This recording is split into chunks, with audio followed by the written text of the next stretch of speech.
가지 비전 시리즈를 이제 마치고 이제 다시 마가복음 강해 시리즈로 돌아왔습니다. 우리는 그동안 마가복음 1장을 통하여서 예수님이 상당히 많은 병자들을 고치시는 것을 보았습니다. 가버나움 회당에서 예수님이 말씀을 전하실 때 더러운 귀신 들린 사람이 정체가 드러났습니다.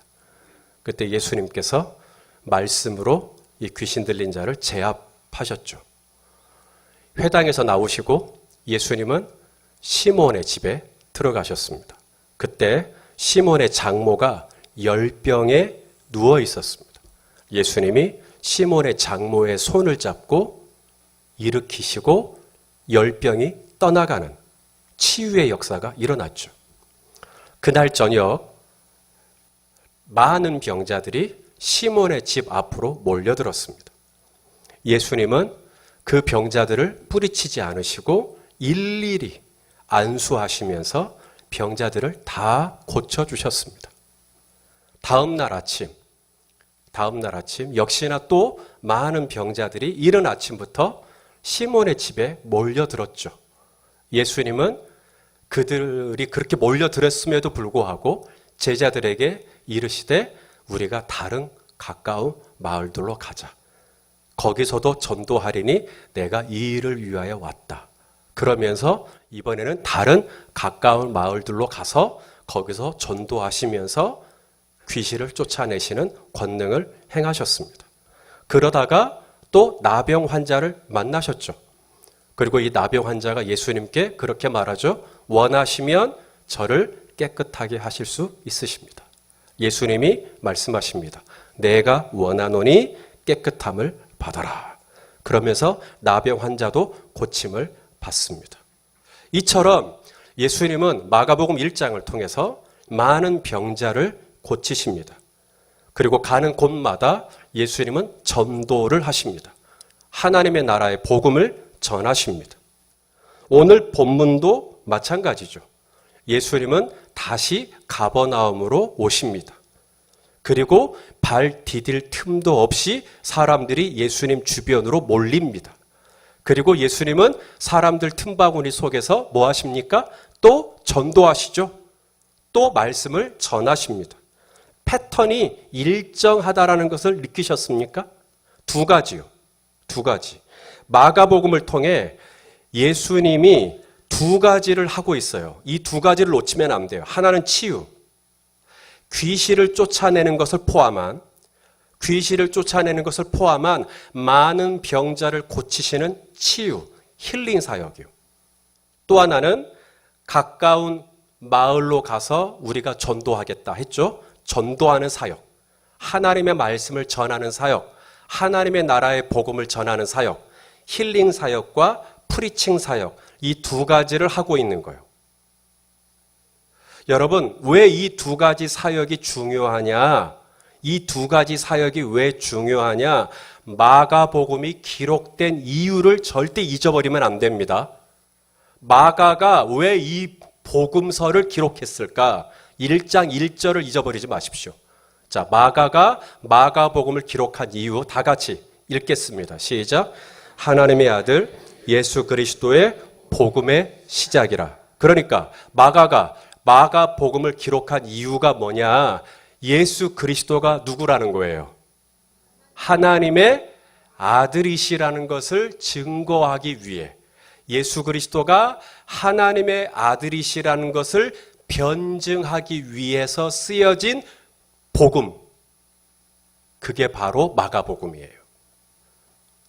예수 그리스도가 하나님의 아들, 곧 메시아라는 것을 변증하기 위해서 쓰여진 복음서가 바로 마가복음이에요. 그래서 예수님이 마가가 이 복음서를 쓸 때 예수님이 하나님의 아들이라고 하는 메시아라고 하는 메시아닉 사인, 메시아닉 표적, 메시아의 표적으로서 이 두 가지 사인, 하나는 힐링, 많은 권능을 행하사 병자를 고치시고, 또 하나는 가시는 곳마다 하나님의 나라의 복음을 전하시는, 이 두 가지를 계속 일관되게 적고 있는 거예요. 왜냐하면 이것이 예수님의 하나님의 아들 되심의 중요한 사인이니까. 자, 세례 요한이 그의 제자를 예수님께 보내서 이렇게 질문합니다. 오실 그이가 당신이 오니까. 자, 요한은 예수님의 오실 길을 준비한 사람입니다. 광야에서 외치는 자의 소리였어요. 내 뒤에 오시는 이는 내가 감당할 수 없는 분이다. 나는 너희에게 물로 세례를 주지만 그분은 무엇으로 세례를 주시는 분이다?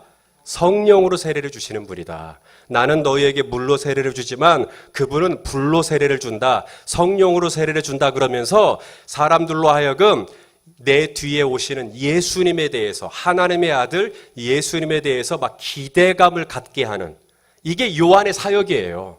그게 요한의 미션입니다. 그래서 나사렛에서 예수님이 오셨을 때 다른 사람들은 예수님을 못 알아봅니다. 왜냐하면 너무나 평범하게 생겼거든요. 나사렛에서 예수님이 오셨을 때 그냥 목수의 아들이에요. 그런데 오직 세례 요한만 예수님을 딱 보고 뭐라 그랬냐면, 보라, look, behold, 보라. 세상 죄를 지고 가는 하나님의 어린 양이로다. 요한만 예수님 알아봤어요. 그런 요한이, 그렇게 예수님을 알아볼 수 있는 영안이 열렸던 이 요한이 어느 순간인가 예수님에 대한 확신이 흔들렸던 때가 있었다라는 걸 혹시 아십니까? 그렇게 평생 예수님 증거하고 평생 예수님을 이야기하고 예수님을 누구보다 알아볼 수 있는 눈이 열렸던 이 요한도 어느 순간에 제자를 예수님께 보내서 이렇게 질문합니다. 오실 그이가 당신이 맞습니까? 내가 내 사람들에게 내 뒤에 오시는 이, 나는 그분의 신발끈 풀기도 감당하지 못할 뿐이다. 그렇게 얘기했던 분이 정말 당신 맞습니까? 요한도 믿음이 흔들렸던 때가 있었어요. 자, 그러면 이렇게 흔들리는 요한을 다시 붙잡아 주셔야죠.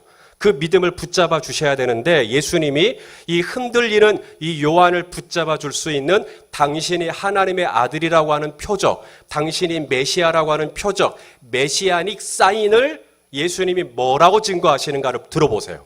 예수님이 요한에게, 요한의 제자들에게, 요한이 보낸 제자들에게 내가 하나님의 아들이라는 것을 요한에게 가서 이렇게 증거해라 라고 예수님이 이렇게 대답하십니다. 자, 요한에게 이렇게 대답하세요. 누가복음 7장 22절. 자, 우리 다 같이 읽겠습니다. 시작. 예수께서 대답하여 이르시되 너희가 가서 보고 들은 것을 요한에게 알리되. 자, 보세요.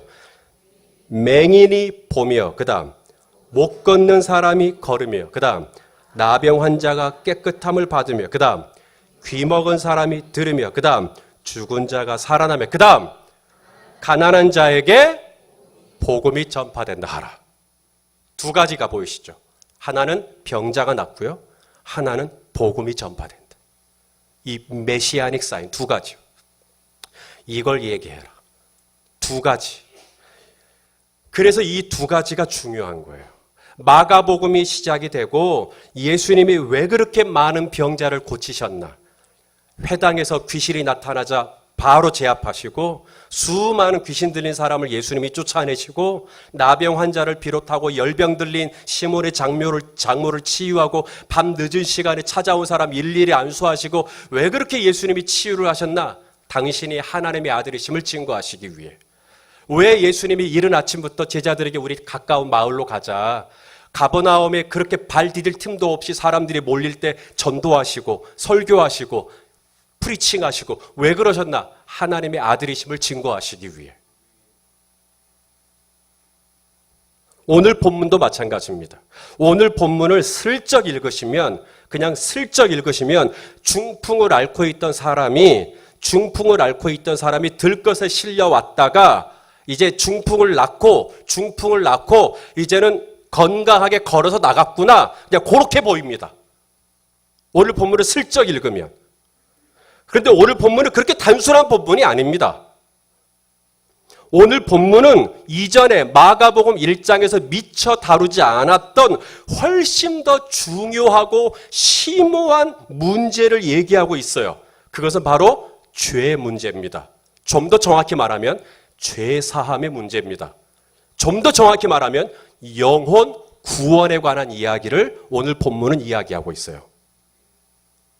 오늘 예수님은 중풍병자를 향해서 11절에 보면 네 상을 가지고 걸어가라 이렇게도 얘기해요. 네 상을 가지고 걸어가라고도 얘기하지만 그보다 훨씬 앞서서 5절에 이렇게 얘기합니다. 작은 자야 내 죄사함을 받았느니라. 여러분 이 부분을 주목해야 합니다. 여러분이 오늘 본문을 읽으실 때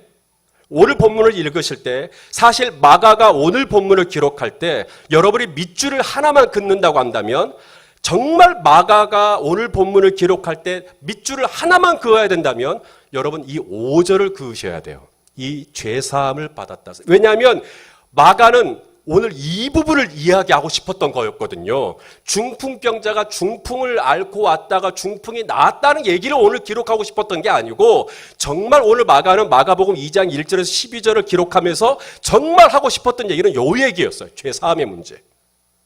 인자가 죄사함을 할 수 있는 권세를 요 얘기를 하고 싶었던 거였거든요. 하나님의 아들이시라는 거, 메시아라는 거.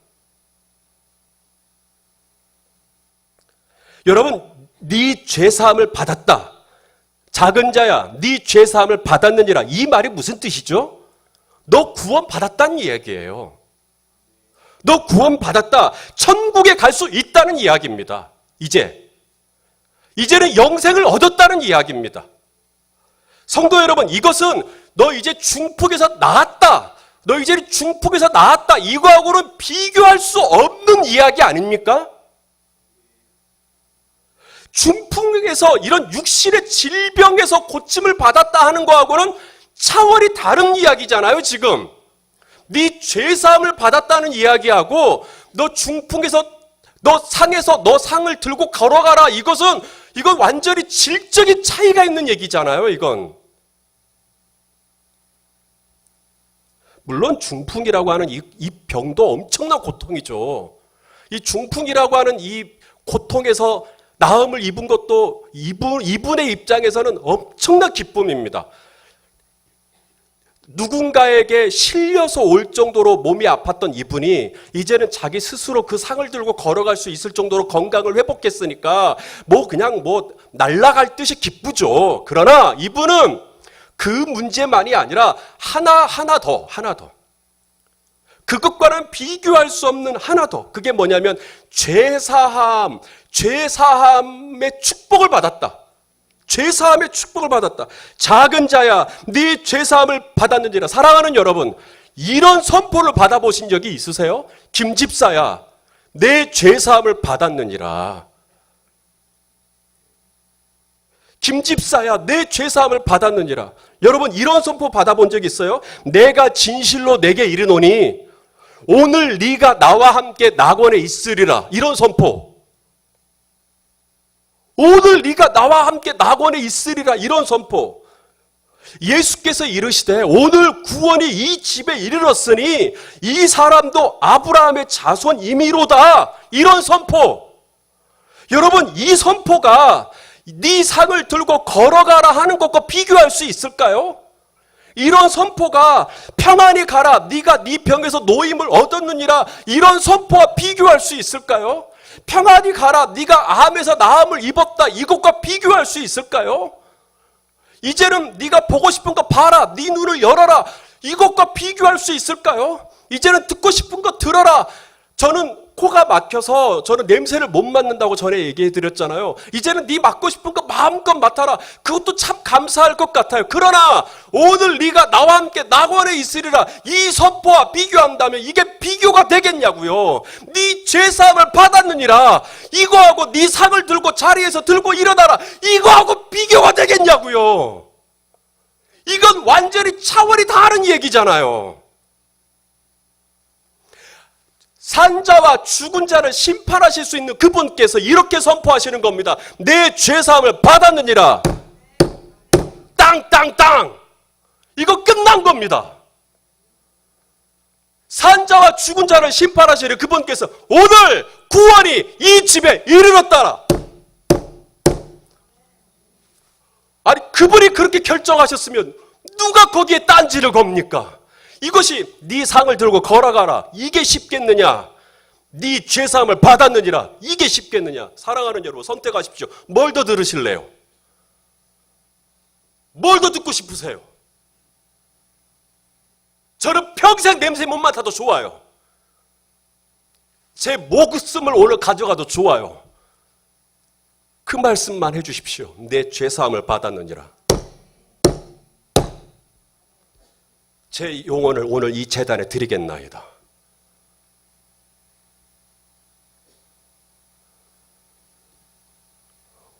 오늘 우리는 이 중풍병자를 보면서 부러워해야 할 것은 들것에 들려서 왔다가 이제는 상 들고 나가네. 오메 부럽다. 이걸 부러워해야만 안 돼요. 오늘 우리가 부러워해야 할 것은 오늘 이 마가가 이 복음서를 쓸 때 마가복음 2장 1절로 12절 쓸 때 정말 우리에게 하고자 했던 얘기는 이 사람의 영혼은 구원받았다는 거예요. 이 사람의 영혼은 죄사함 받았네. 이 사람의 영혼은 구원받았네. 오늘 그 얘기를 우리에게 하고 싶었던 거예요. 사랑하는 여러분, 이 죄사함의 구원, 이 영혼의 구원 어떻게 받을 수 있었을까요?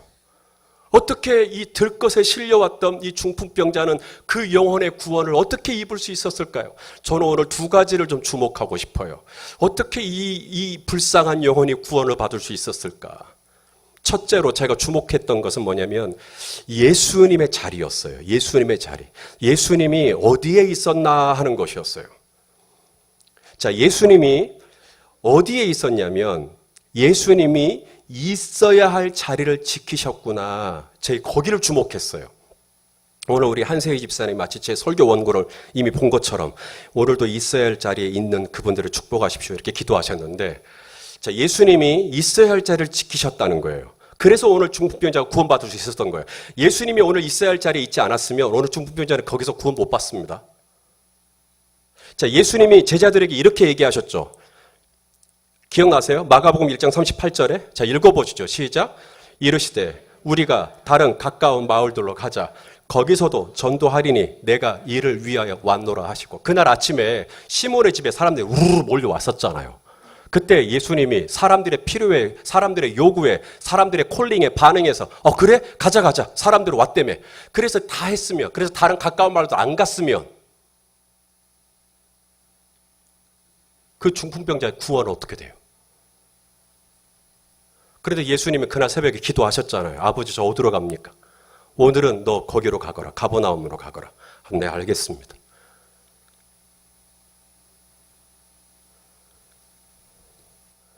이 말씀을 하시고 예수님은 다시 가버나움으로 오셨어요. 그리고 뭘 하셨는가? 가버나움에서 역시나 전도를 하셨어요. 전도. 오늘 본문에 보니까 도를 전하셨다. 도를 말씀하셨다. 이 도가 로고스, 설교하신 거예요.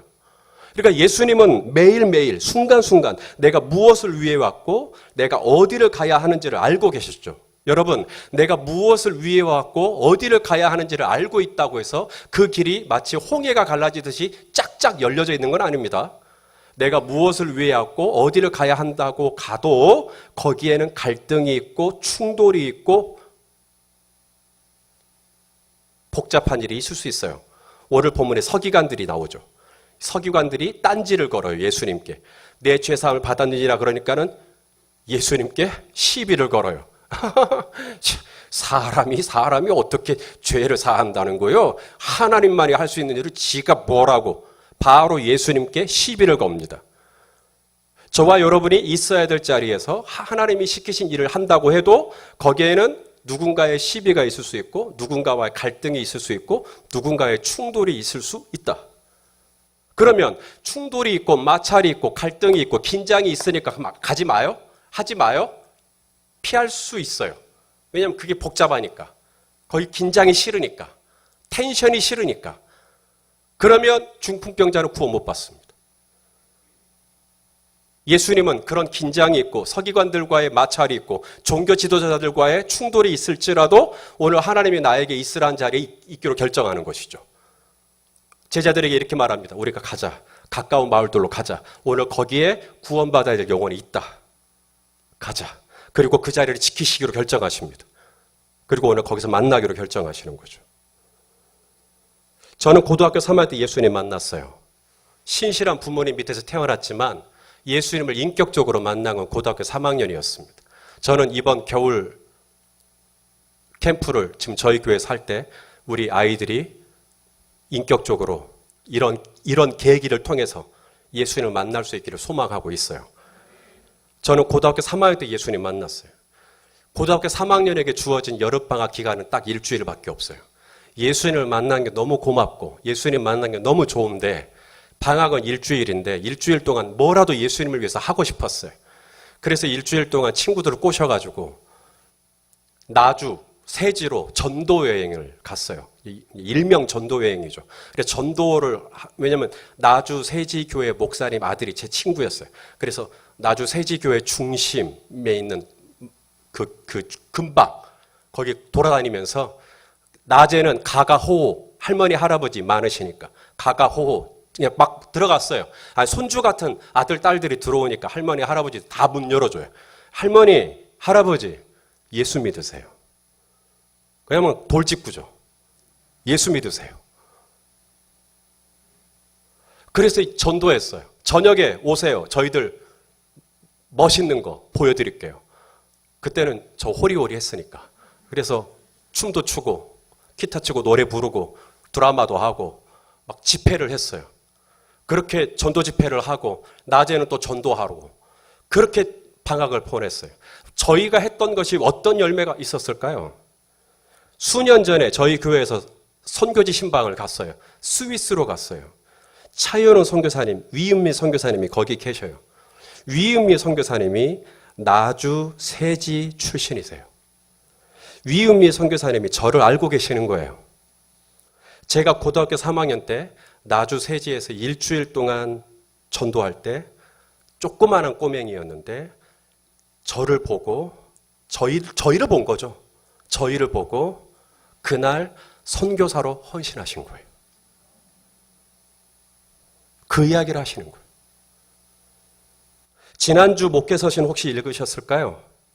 저희 교회에 출석하시는 한 형제님께서 작년에 정말 힘들고 어려울 때, 그냥 밑바닥을 칠 때, 너무 힘들어서 그냥 갈 때까지 가서 예배 딱 한 번만 드려보고 이번 예배도 아니다 싶으면 그냥 나 인생 쪽 내겠다 하는 마음으로 일부 예배를 나오신 거예요.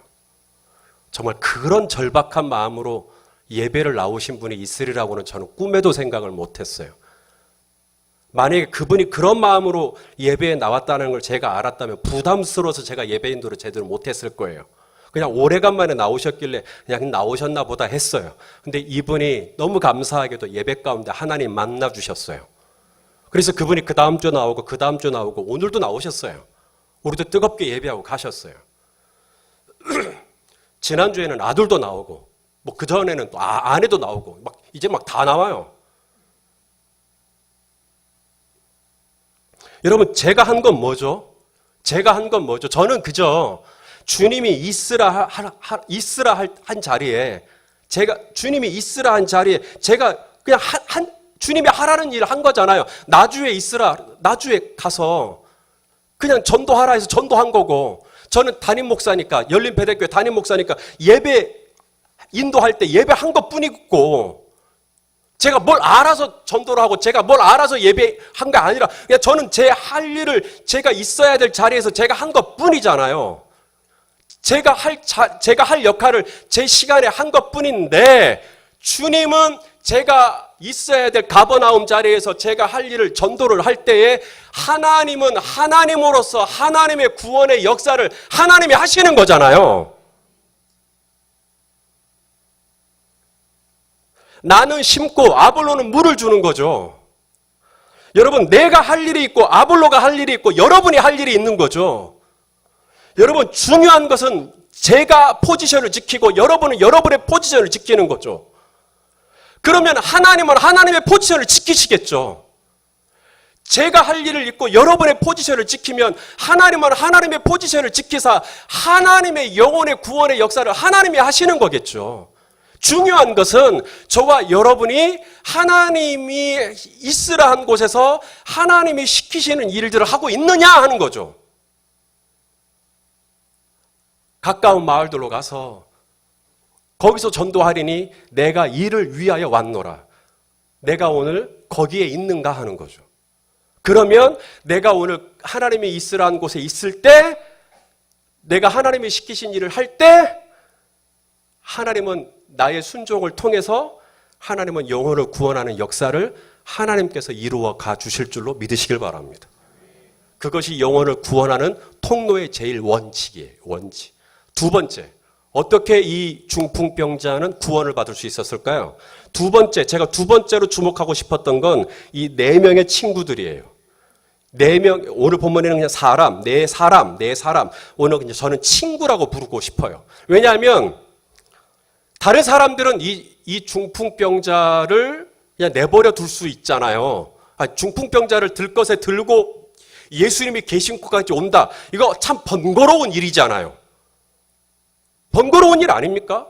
아니, 이 사람하고 나하고 무슨 관계가 있다고 이 사람을 위해서 내가 굳이 들것까지 실어서 예수님이 계신 곳까지 온단 말입니까? 그것이 그냥 마냥 탄탄대로는 아니잖아요. 술술 풀리는 일은 아니잖아요. 예수님께 데리고 오려고 했을 때 그 일이 쉬웠습니까? 또 그것이 딱 왔을 때 예수님께 뭐 길이 쫙 열린 게 아니라 사람들이 엄청나게 많이 몰려 있었잖아요. 사람들이 너무 많아가지고 예수님께 갈 수가 없었어요. 그랬을 때 그냥 나하고 관계가 없는 사람이라면 아이고 오늘은 안 되겠어. 사람 너무 많소. 다음에 합시다. 이럴 수 있잖아요. 그런데 이분들은 포기합니까? 안 합니까? 안 하잖아요. 그래서 저는 친구라고 부르고 싶은 거예요. 뭔가 그래도 관계가 좀 있나 보다. 뭔가 좀 마음이 좀 다른가 보다. 이분들은 안 돌아갑니다. 그렇게 사람들이 많은데 안 돌아가고 뭐라 그러냐면 오늘이 아니면 안 된다. 오늘이 아니면 안 된다. 이 사람 오늘이 은혜 받을 만한 때예요. 오늘이 구원의 날이로다. 오늘이 아니면 기회 없다. 마치 이런 심정으로 이 중풍에 걸린 이분을 포기하지 않습니다. 사람이 많다 하여 포기하지 않습니다. 그리고 어떻게 합니까?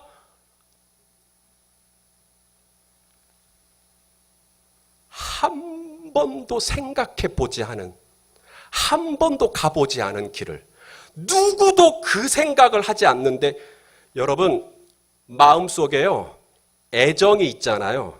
사랑이 있잖아요. 그러면 창의적인 생각이 쏟아집니다. 내가 어찌하든지 이 친구를 내가 해야겠다. 이 마음이 절박하면 길이 보여요. 그래서 어떻게 하기로 결정합니까? 남들은 생각지 않았던, 한 번도 꿈꾸지 않았던 지붕 위로 올라갈 생각을 합니다. 여러분, 지붕은 원래 사람 다니는 길이 아니죠. 지붕은 그런 용도로 있는 게 아니잖아요. 그런데 어찌하든지 이 친구를 예수님께 데리고 가야겠다. 여러분, 지금 이 네 명의 이 친구들은 어떤 마음이 있는 거죠? 이 친구를 예수님께 데리고 가면 이 친구를 예수님께 만나게 하게만 하면 내 친구가 이 중풍이라는 이 문제가 반드시 해결되리라는 뭐가 있는 거예요? 믿음이 있는 거죠.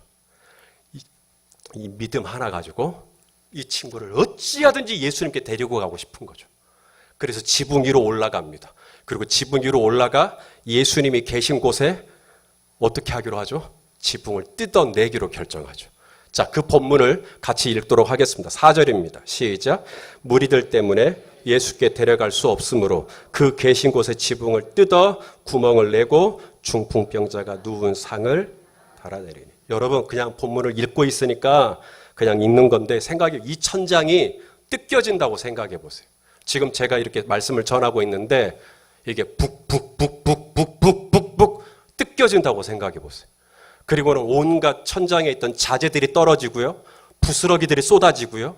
먼지들이 쏟아지고요. 그 순간 이 분위기가 어떻게 될 것 같으세요? 저는 이 사람들이 지붕을 뜯어내고 구멍을 내고 마침내 이 중풍병자를 달아내렸을 때 그 현장에 있던 사람들이 분위기가 마냥 유쾌하지는 않았을 거라고 생각합니다. 마냥 환영하는 분위기는 아니었을 거라고 생각해요. 아주 기분 나쁘게 생각한 사람도 분명히 있었을 거라고 생각해. 불쾌하게 생각한 사람도 있었을 거라고 생각해. 아주 노골적으로 기분 나쁜 것을 표현한 사람들이 분명히 있었을 거라고 생각해요. 뭐 하는 짓이냐고 지금. 자기도 지금 집중해서 몰입해서 예수님 말씀 듣고 있는데 지금 뭔가 이 분위기를 깨버린 거잖아요. 뭔가 지금 이 분위기를 산통을 내버린 거잖아요. 그랬을 때 이 분위기가 마냥 유쾌한 분위기로는 흘러가진 않았을 수도 있다. 더군다나 그 집 주인의 입장으로 생각을 해봤어요. 누군가의 집일 거 아니에요. 누군가의 집일 거 아니에요. 그 집 주인은 자기하고 상의도 없이 자기 집 지붕 뜯어버린 거잖아요. 제가 너무 나갔나요?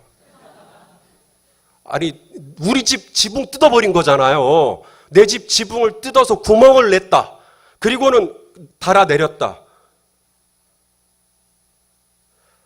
분위기가 분명히 따뜻하고 뭔가 호의적이고 이런 분위기가 아니라 뭔가 썰렁해지고 뭔가 살벌해지고 약간은 그랬을 수 있는 상황이었을 거라고 저는 생각을 하는 겁니다. 그랬을 때 유일하게 그 가운데서 딱 한 분, 예수님만 딱 중풍병자가 딱 떨어지는데 예수님만 웃고 있는 거죠. 예수님만 환영하고 있는 겁니다. 예수님만 반가워하고 있는 거예요. 뭘? 이 네 명의 친구를 반가워하는 거죠. 이 네 명의 친구를 예수님 마치 기다렸다는 듯이 뭘 기다렸다는 걸까요? 이 중풍병자를 달아내렸던 이 친구들이 뭘 본 거죠? 예수님이 믿음을 봤다라는 거예요. 성경에 보니까. 자, 기가 막힌 표현입니다. 5절을 보시죠. 시작. 예수께서 그들의 믿음을 보시고 중풍병자에게 이르시되 작은 자야 내 죄사함을 받았느니라. 할렐루야. 사랑하는 여러분, 이 작은 자, 이 중풍병자가, 이 형제가 죄사함을 받을 수 있었던, 이 가련한 영혼이 구원을 받을 수 있었던 이 결정적인 터닝 포인트, 이 형제가 마침내 구원을 얻을 수 있었던 이 인생의 전환점이 어디서 오는가? 이 형제가 두고두고 자신의 인생의 전환점이 어디서 왔다고 얘기할까요, 앞으로? 이 형제는 절대로 스스로 예수님께 나오지 못했어요. 자기 스스로의 힘으로는 예수님께 나올 수 없었어요. 그때 친구들이 자기를 도와줬어요. 친구들이 자기를 도와서 예수님께 인도했어요. 친구들이 자기를 도와서 예수님께 인도했어요. 그 과정이 순탄하진 않았어요. 하지만 친구들은 자기를 포기하지 않았어요. 친구들은 자기를 예수님께 인도하기 위해 지붕 위로 올라가는 수고를 마다하지 않았어요. 지붕 위로 올라가 그 지붕을 뜯어버렸어요. 그 지붕에 구멍을 내버렸어요.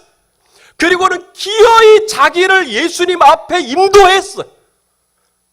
그렇게 자기를 예수님께 인도해내자 예수님은 나를 만나 주셨어요. 그리고는 내 영혼을 구원해 주신 거예요. 친구들의 수고가 아니었다면, 친구들이 구멍을 내지 않았다면, 친구들의 지붕을 뜯어내지 않았다면 내 이 불쌍한 영혼은 절대로 구원받지 못했을 것이며 내 이 불쌍한 영혼은 절대로 내 스스로 예수님께 나오지 않았을 거예요. 누군가가 지붕을 뜯지 않았다면, 누군가가 나를 예수님께 인도해 주지 않았다면, 누군가가 나를 예수님 앞으로 데리고 오지 않았다면 내 스스로는 절대로 예수님 앞으로 오지 않았을 거예요. 누군가가 나를 위하여 지붕을 뜯는 수고를 하지 않았다면 제 발로 예수님 앞으로 오지 않았을 인생 이 가운데 많을 거예요. 130년 전 태평양을 건너서 어둠밖에 없던 이 조선 땅에 지붕을 뜯으러 오신 분이 계셔요. 자신의 목숨을 던져서 이 조선 땅의 지붕을 뜯고 구멍을 내 복음의 빛을 내리기 위해서 오신 분들이 계셔요. 자신의 자식들이 죽어가는데도 포기하지 않고 그 자식을 땅에 묻어가면서라도 풍토병과 싸우고 전염병과 싸우고 인습과 싸우고 악습과 싸우고 미신과 싸워가면서 내게 1000개의 심장이 있다면 1000개의 심장을 이 조선에 다 바치겠노라 하면서 끝끝내 지붕을 뚫고 구멍을 내서 이 땅에 복음의 씨를 뿌린 사람들. 그래서 오늘 저와 여러분이 이렇게 아름다운 성전에서 하나님을 예배하는 감격을 누릴 수 있게 된 줄로 믿습니다. 누군가는 지붕을 뜯었죠. 저희 가정도요, 할머니가 지붕을 뜯었어요. 할아버지에게 맞섰어요. 그리고 그 할아버지도 나중에는 예수님 믿었어요. 저희 할머니가 지붕을 뜯기로 결정했을 때 저희 할머니는 쫓겨났어요. 하지만 저희 할머니는 포기하지 않고 구멍을 냈어요. 그랬을 때 저희 아버지가 예수님 믿었어요. 저희 아버지도 구멍을 냈어요. 신태인 화호 정읍에 있는 신태인 화호교회에서 목회할 때 시골 교회임에도 불구하고 성전을 3번 지었으니까 교회가 계속 부흥했어요. 저희 아버지가 목회를 잘 하시니까 광주에 있는 2교회에서 아버지께 청빙제의가 들어왔어요. 한 교회는 한 500명 정도 되는 제법 큰 교회 사이즈. 한 교회는 이제 막 조그마한 교회, 10명 안팎 모이는 그런 교회, 2교회가 아버지께 담임 목사 청빙제의가 들어왔어요. 그때 저희 아버지는 이미 저희 형제가 4이에요. 저희 4 형제를 생각하면 큰 교회 가셔야죠. 여유 있는 교회 가셔야죠. 저희 4 형제 먹고 살아야 되잖아요. 여러분 표정이 왜 그래요? 그런데 저희 아버지는 지붕을 뜯기로 결정합니다. 작은 교회로 가기로 결정하죠. 누구도 가지 않는 길, 쉽게 가지 않는 길, 거기는 원래 길이 아닌 길. 그런데 거기로 가기로 결정해요. 그래서 그 길로 갔을 때 그 길로 가지 않았다면 이 열린배대교회는 없습니다. 왜요? 아버지가 그 길로 가기로 결정했기 때문에 그 교회의 25주년 기념교회로 열린배대교회가 존재하는 거니까.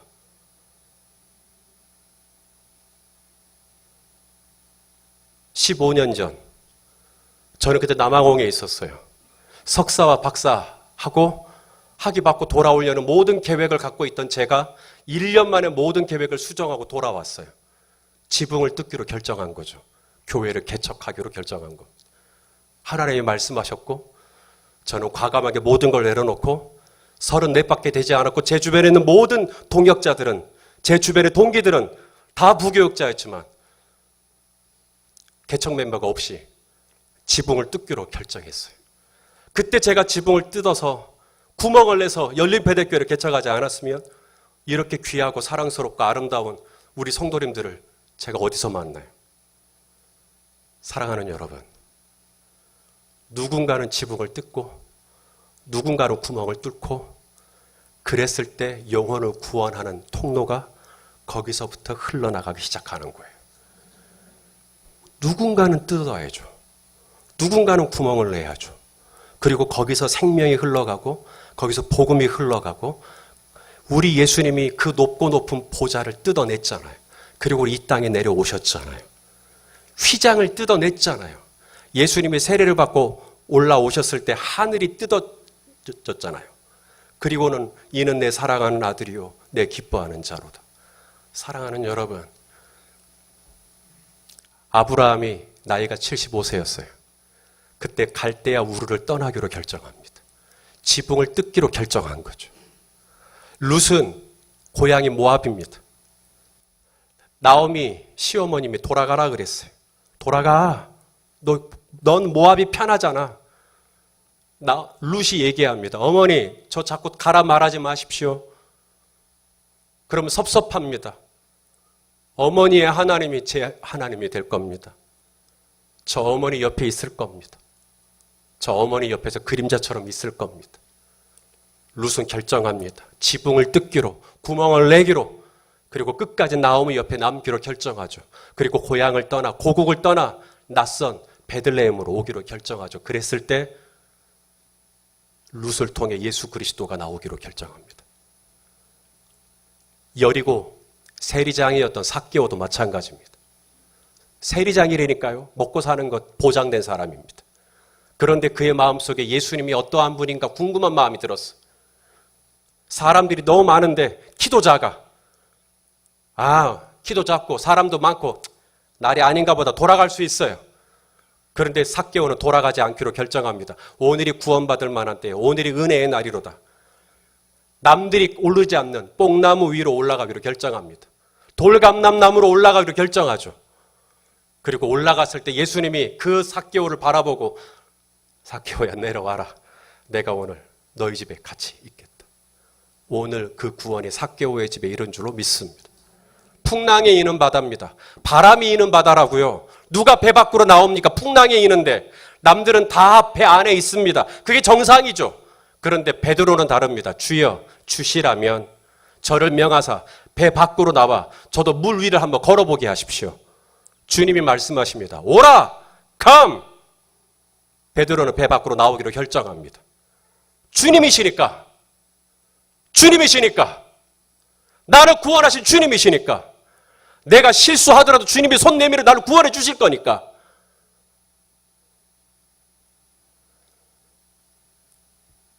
사랑하시는 성도 여러분, 우리에게도 그런 누군가가 있지 않습니까? 정말로 구원받기를 바라는, 사랑하는 사람이 있지 않습니까? 내 모든 걸 걸고라도 지붕을 올라가고, 내 모든 걸 걸고라도 뽕나무 위로 올라가고, 내 모든 걸 걸고라도 배 밖으로 나가고, 내 모든 걸 걸고라도 모압 밖으로 나가고, 내 모든 걸 걸고라도 갈대아 우르르 떠날 수 있는 그 사람을 구원하기 위하여, 내 배우자를 구원하기 위하여, 내 아들을 구원하기 위하여, 내 딸을 구원하기 위하여, 내 형제를 구원하기 위하여 내 몸을 전제와 같이 부을 수 있는, 그 값을 기꺼이 지불할 용의가 있는 내 사랑하는 사람이 있지 않습니까? 지붕 뜯는 게 대수입니까? 지붕 위로 올라가는 게 대수입니까? 모압을 떠나는 게 대수입니까? 내 사랑하는 친구가 구원받을 수만 있다면 말입니다. 두 가지를 기억하십시오. 내가 있어야 할 자리에 있는 거. 내가 있어야 할 자리에 있는 거. 두 번째, 막혔다고 오늘은 날이 아닌가 보다. 아니라. 막혔다고 오늘은 날이 아닌가 보다. 아니라. 돌아가는 게 아니라 지붕 위에라도 가자. 뽕나무 위에라도 올라가자. 배 밖으로 나가자. 모압 밖으로 나가자. 갈대아 우르 밖으로 나가자. 사랑하는 여러분, 절대 안 죽습니다. 물 위를 걸을 수 있을 것입니다. 물이 여러분을 침몰치 못할 것입니다. 불이 여러분을 사르지 못할 것입니다. 갈대아 우르를 떠나도 하나님이 저와 여러분을 먹여 살려주실 것입니다. 하나님께서 내 사랑하는 사람을 반드시 구원하여 주실 것입니다. 예수님이 환하게 웃으시면서 저희의 믿음을 보시고 작은 자야 네 죄사함을 받았느니라. 마침내 내 사랑하는 형제를 향하여, 내 사랑하는 아들을 향하여 그 영혼을 구원해 주셨듯이 하나님께서 내 사랑하는 사람들도 구원해 주시는 은혜를 베풀어 주실 줄로 믿습니다. 이 구원의 은총이 저와 여러분의 가정 안에 일어나게 되시기를 주님의 이름으로 축원합니다. 기도하겠습니다.